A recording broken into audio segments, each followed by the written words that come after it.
Hey guys, it's Allison. What I want to talk to you today is about fear.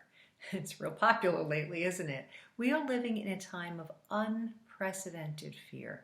But let's try to understand what fear actually is. Fear is an emotion that God gave us. And like all of our emotions, they are gifts from God that give us information.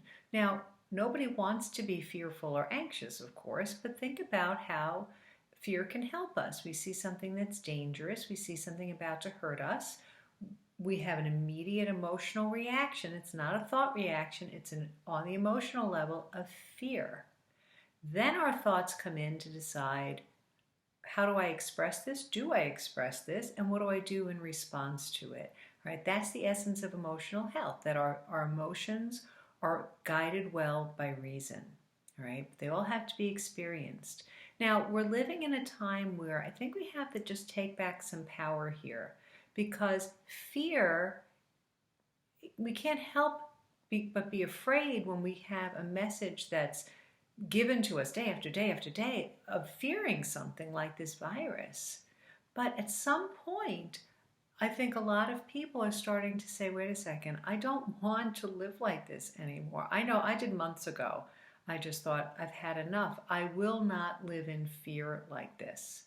Because it's the same thing of like never leaving your house because you're afraid of having an accident, or never having a relationship because you're afraid of getting hurt.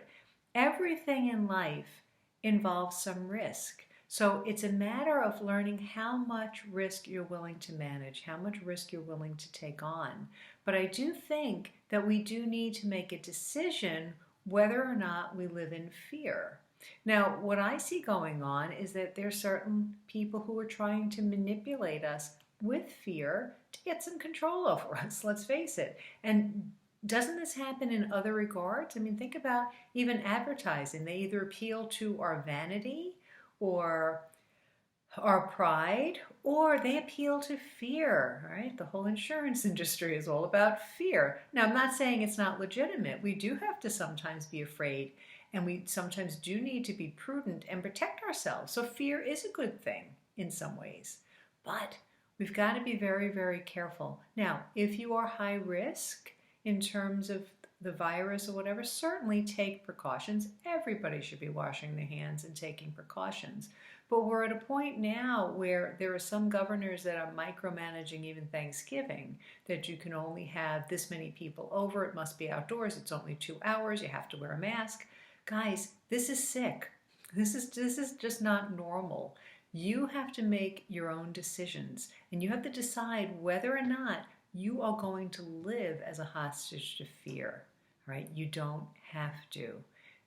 Get in touch with what your feelings are, and then we want to guide them by reason. How much fear do I choose to live with? What are my chances of surviving if I get this virus? For most people, it's well over 99%.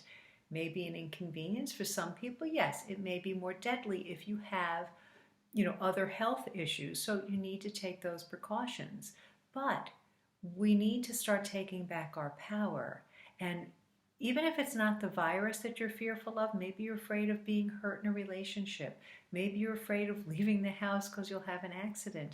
At some point, you need to make a decision how much fear you're willing to live with and how much fear you're not willing to live with. We can manage risk. We can learn to live with things that are dangerous. Even, like I said, in terms of relationships, I've worked with people for over 30 years, and some people are so afraid to ever have another relationship because they got hurt earlier on. What we need to do is learn from those experiences, look for those red flags, and make good decisions.